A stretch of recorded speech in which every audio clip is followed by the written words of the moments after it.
Представители Международной федерации бенди и Федерации хоккея с мячом России оценили подготовку Сыктывкара к предстоящему чемпионату мира. Гости осмотрели инфраструктуру республиканского стадиона и пообщались с тренерским штабом сборной России по хоккею с мячом.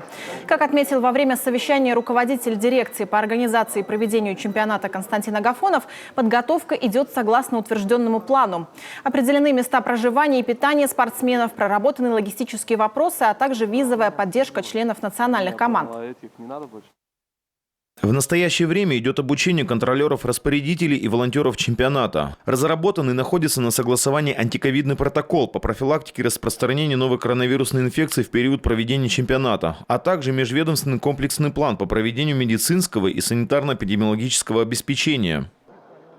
На согласовании находится план обеспечения безопасности на период проведения чемпионата. В дни соревнований будет функционировать единый центр управления стадионом, в который войдут представители органов исполнительной власти и территориальных представительств федеральных органов.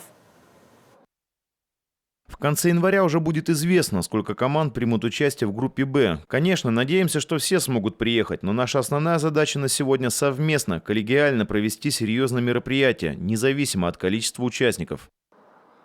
Представители Федерации осмотрели спортивные объекты и гостиницы, предназначенные для участников и гостей чемпионата, после чего прошло итоговое совещание по вопросам подготовки и проведения чемпионата мира по хоккею с мячом в Сыктывкаре, сообщает пресс-служба Минспорта Коми.